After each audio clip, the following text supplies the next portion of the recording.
Ladies and gentlemen, one thing that's going to be a big topic before voters go to the polls is the inflation. And there was a recent poll done, and the American people expressed themselves. And trust me, this is definitely not good for either party. I'm going to go ahead and play this audio. Inflation, political division put U.S. in a pessimistic mood, poll finds. Wall Street Journal NORC survey finds dim views of U.S. economy, government, global leadership. By Janet Adami. June 6, 2022, 5:30 a.m. Eastern Time. Americans are deeply pessimistic about the U.S. economy and view the nation as sharply divided over its most important values, according to a new Wall Street Journal NORC poll. The findings are from a journal survey conducted with NORC at the University of Chicago, a nonpartisan research organization that measures social attitudes. The survey found Americans in a sour mood and registering some of the highest levels of economic dissatisfaction in years. The pessimism extended beyond the current economy to include doubts about the nation's political system, its role as a global leader, and its ability to help most people achieve the American dream. Some 83% of respondents described the state of the economy as poor or not so good. More than one-third, or 35%, said they aren't satisfied at all with their financial situation. That was the highest level of dissatisfaction since NORC began asking the question every few years starting in 1972 as part of the General Social Survey, though the poll's 4-point margin of error means that new figures may not differ significantly from prior high and low points. Just over one quarter of respondents, 27%, said they have a good chance of improving their standard of living, a 20-point drop from last year, while just under half of respondents, 46%, said they don't. The share of respondents who said their financial situation had gotten worse in the past few years was 38%. That marked the only time, other than in the aftermath of the 2007-09 recession, that more than 3 in 10 respondents said their pocketbooks were worse off, according to GSS data going back a half century.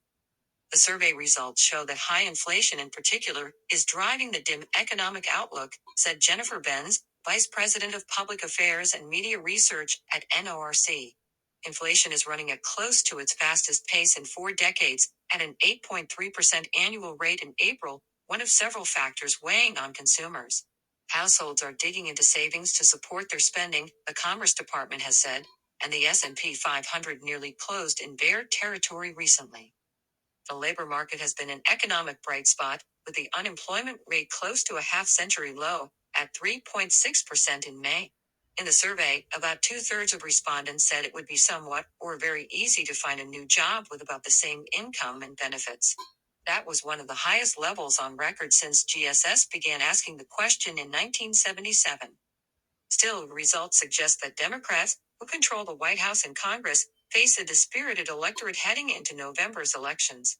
Other pollsters say economic issues are the top concern for voters, and they are likely to hold the party in power accountable for high inflation that has made housing, groceries, gas, and other essentials more expensive. More broadly, the survey reveals a despondent view of national unity and partisan splits over cultural issues, suggesting that a connective tissue of pessimism underlies Americans' economic and social attitudes.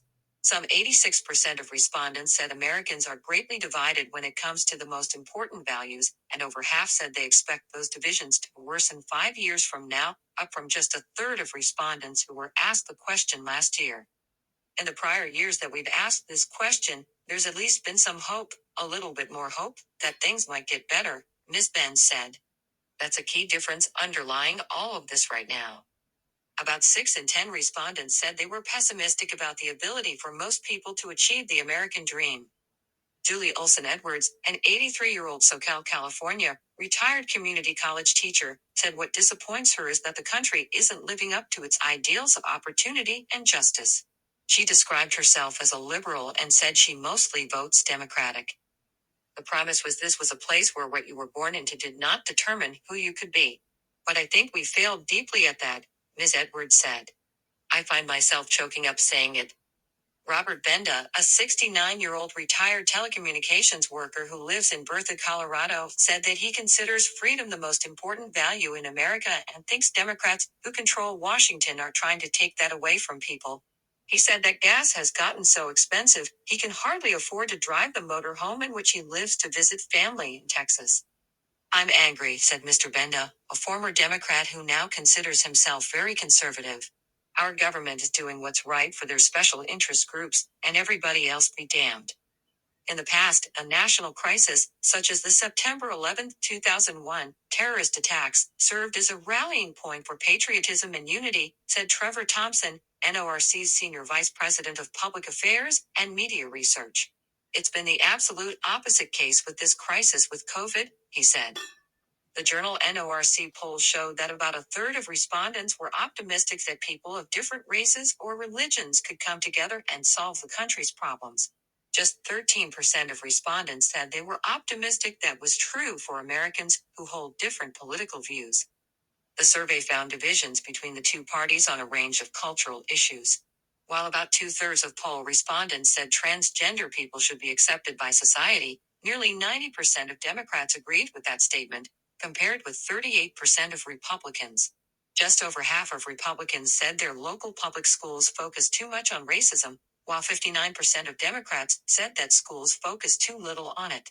Two-thirds of Democrats said the country's diversity makes it stronger, compared with 47% of Republicans. Trudy McClendon, a 55-year-old DoorDash driver in Ardmore, Oklahoma, said the country's divides aren't simply political. There are people that have good Christian morals and those that want to live by their own rules, said Ms. McClendon, who described herself as a Republican voter. Ms. McClendon said the country's racial diversity is a good thing that makes the U.S. stronger, and she pointed to the media for sharpening racial divisions. I just think there's a lot of incidents that get, what's the word? They're made to sound a whole lot worse than they are, she said. They get a lot of news media coverage when other good things do not, so they kind of try to keep people divided. Vincent Johnson, a 57-year-old in Everett, Washington, who retired from working at the King County Jail and is Black, said national conversations about race often overlook how difficult it is for low-income people to move up in society because they aren't surrounded by the examples of success and opportunity that are common in upper-class neighborhoods. When people need someone to blame, they're quick to look at people of color, said Mr. Johnson, who said he backs Democrats for president but splits his ticket in local races. We pretty much are dividing ourselves, and it has a devastating effect. Social media companies also took heat in the survey for putting Americans at odds with each other. Nearly two-thirds of respondents, 64%, said platforms such as Facebook and Twitter are harmful for society because they emphasize differences between people, while just over one-third, 34%, said they are helpful because they provide a way for all Americans to share their opinions. The Wall Street Journal NORC poll surveyed 1,071 adults from May 9th through May 17th. The margin of error was plus or minus 4 percentage points. Respondents were drawn from NORC's AmeriSpeak survey panel, which uses random sampling to represent the U.S. population. Write to Janet Adami at janet.adami@wsj.com. All right. So as you can see, I mean, nobody is really optimistic about this economy right now. And as far as the racial divisions, well, you're about 500 years too late. I don't even listen to that kind of, oh, we're so divided. We've always been so divided. I mean, why is it a big deal now? That's my question. It's always been this way. We never been united. You don't live up to your name.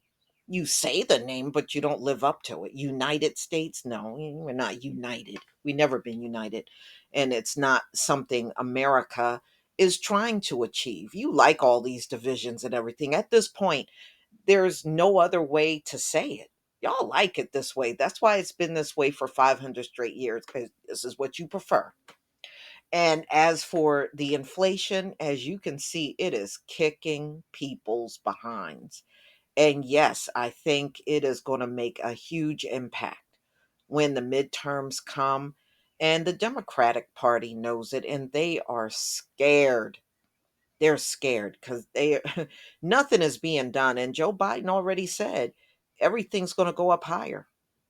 it's going to continue to skyrocket. And that's exactly what's happening. But y'all, please tell me what you think about this video. Please leave your comment and subscribe. Don't forget to hit on the notification bell, and I'll see you on the next video. Peace, family.